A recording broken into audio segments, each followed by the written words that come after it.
HSC 24 ব্যাচের যারা engineering preparation নিতেছ আর মাত্র 20 দিন পরেই কুয়েটের এক্সামের মাধ্যমে তোমাদের অ্যাডমিশন সিজন শুরু হবে। এরপর টানা কিন্তু পরীক্ষা চলতে থাকবে। এই মোমেন্টে তোমাদের উদ্ভাসে মডেল টেস্ট শুরু হয়েছে, অনেকেই মডেল টেস্ট দিতেছ। তবে যারা যারা মডেল টেস্ট দিতেছ তাদের মধ্যে ম্যাক্সিমাম পোলাপানি কিন্তু প্রচণ্ড হতাশার প্রথম যে কারণটা সেটা হলো এক্সামে নাম্বার খুবই কম আসতেছে। অ্যান্ড হতাশার দ্বিতীয় যে কারণ সেটা হচ্ছে এক্সামের প্রেশার নিতে যায় তুমি তোমার রিভিশনটা প্রপারলি দিতে পারতেছো না। কোনো রকমে কোশ্চেন ব্যাংকটা একটু হালকা পাতলা দেখা তুমি এক্সাম দিতে যাইতেছো, তুমি কিন্তু অন্য ম্যাটেরিয়ালস টাচ করার সময় পাইতেছো না। দুইটা রিজনের মধ্যে যেইটাই তোমার ক্ষেত্রে অ্যাপ্লিকেবল হোক না কেন, দুইটাই কিন্তু তোমার যে কনফিডেন্স লেভেল সেটা কিন্তু সেই লেভেলে ডাউন করে দিতেছে, যেটা এই মোমেন্টে কিন্তু মোটেও গ্রহণযোগ্য না। এই মোমেন্টে তোমার জন্য যেইটা সবচেয়ে বেশি দরকার সেটা হলো এতদিন যাবত তুমি যা যা জিনিসপাতি পড়ে আসছো সেগুলোকে শেষবারের মতো একটা ভালো রকমের রিভিশন দেওয়া, নিজের মাথায় গাঁথা, অ্যান্ড তোমার যে কনফিডেন্স লেভেল, ঠিক আছে, এই কনফিডেন্স লেভেলটাকে পুশ করা, কনফিডেন্স লেভেলটাকে একবারে টপে নিয়ে যাওয়া এক্সামে, মেইন এক্সামে বসার আগে। ঠিক আছে, তাই যারা এক্সাম দিতেছো তাদেরকে আমি বলবো যে ভাই এক্সামের নাম্বার বেশি পাও বা কম পাও, বেশি পাইলে তো সমস্যা নাই, কম পাইলেই যত সমস্যা। এক্সামের নাম্বার কম পাও, র্যাঙ্কিং তোমার পিছনে আসুক, যেইটাই হোক না কেন তুমি ওই দিকটাতে ফোকাস করো না। ঠিক আছে, ওই দিকে ফোকাস না করে তুমি মেইন প্রায়োরিটি দাও তোমার রিভিশনের ওপর।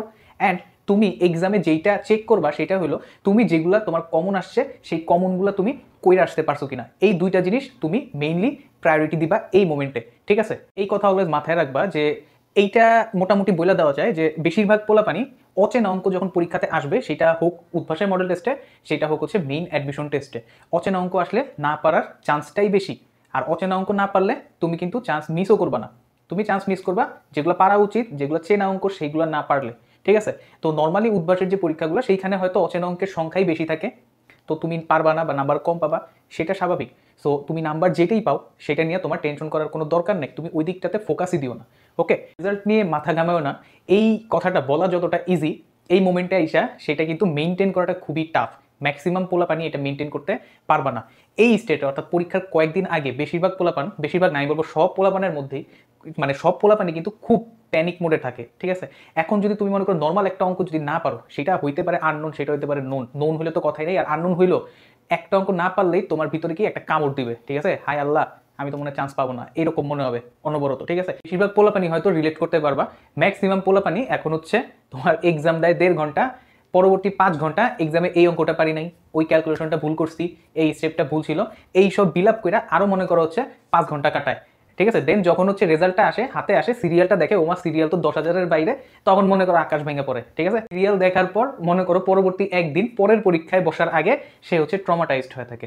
ঠিক আছে, তো এখানে আমি বলবো ভাই তোমরা কিন্তু 24 ব্যাচ, তোমাদের কপালটা খারাপ, এমনিতেই তোমরা কিন্তু রিভিশনের জন্য অনেক কম সময় পাইছো। ঠিক আছে, 20-25 দিন পাইছো মাত্র রিভিশনের জন্য। সেইখানে তোমরা যদি এইরকম মানে হচ্ছে এই সব হাবিজাবি চিন্তা ভাবনা নিয়ে সময় নষ্ট করো, তাহলে কিন্তু তোমরা রিভিশন ঠিক মতো দিতে পারবা না। একে তো পরীক্ষার প্রেশারে এমনিতেই রিভিশন কম্প্রোমাইজ হয়ে যায়, তার মধ্যে যদি পরীক্ষায় খারাপ করছি বা পরীক্ষায় সিরিয়াল খারাপ, এইটা চিন্তা করে যদি আরও টাইম নষ্ট করো, সেই ক্ষেত্রে কিন্তু ভাই তোমার কপালে দুঃখ আছে। এই মোমেন্টে তোমার কনফিডেন্স ধরে রাখতে হবে। ঠিক আছে, এইটা সবচেয়ে ইম্পর্টেন্ট জিনিস। এই মোমেন্টে কনফিডেন্স দিয়েই তুমি হয়তো বাজে সিচুয়েশন থেকেও চান্স পেয়ে যাইতে পারো, বাট তোমার যদি কনফিডেন্স লেভেল লো থাকে, দেখা যাবে অনেক কিছু পইরাও তুমি কিন্তু ডেলিভারি দিয়ে আসতে পারবে না। এটাই কিন্তু ঘটে। ঠিক আছে, তাই যারা মডেল টেস্ট দিতেছো তাদের উদ্দেশ্যে বলবো যে ভাই মডেল টেস্টের রেজাল্ট যাই হোক, সিরিয়াল যতই পিছনে আসুক, তোমার হতাশ হওয়ার কোনো দরকার নেই। হতাশ হওয়া না, আমি বলবো সেটা নিয়ে তোমার চিন্তা করারই দরকার নাই। তুমি খালি চেক করবা তোমার যেগুলো কমন আসছে সেগুলো করে দিয়ে আসতে পারছো কিনা। সেগুলো যদি দুই একটা করতে না পারো তাও সমস্যা নেই, এটা তোমার প্র্যাকটিস ম্যাচ, এটা তোমার মেইন ম্যাচ না। ঠিক আছে, মেইন ম্যাচে যদি খারাপ খেলো তখন তুমি হতাশ হো, প্র্যাকটিস ম্যাচে হতাশ হয়ে মন টন ভাইঙা যাওয়ার দরকার নেই। ঠিক আছে, তোমার মেইন ম্যাচ হলো 11 তারিখ, সেই 11 তারিখের জন্য রেডি হও। বারবার জিনিসগুলো রিভিশন করো, রিভিশনটা যত ভালো হবে তোমার কনফিডেন্স লেভেল কিন্তু তত হাই হবে। অ্যান্ড কনফিডেন্স যদি হাই থাকে, দেখবে খারাপ পজিশন থেকেও তুমি ভালো করে ফেলছো। ঠিক আছে, শেষে আবার বলবো যে যে কথাগুলো বললাম এগুলো বলা আমার পক্ষে সহজ, বাট স্টুডেন্টদের পক্ষে এগুলো মেনটেন করা খুব কঠিন। তো আমি এইখানেও আরেকটা সোজাসাপটা কথা বলে দিই যে ভাই যদি নিজের মনকে কন্ট্রোল করতে না পারো, পরীক্ষায় খারাপ করছি, হতাশা যদি কন্ট্রোল করতে না পারো, পরীক্ষা দেওয়ার দরকার নেই, রিভিশনে ফোকাস করো। ঠিক আছে, সারাদিনে যা যা রিভিশন করছো সেগুলোই মনে করো দিনের শেষে যা কিছু অঙ্ক সিলেক্ট করে 1 থেকে 1.5 ঘন্টার মধ্যে টাইম ধরে পরীক্ষা দিয়ে ফেলো।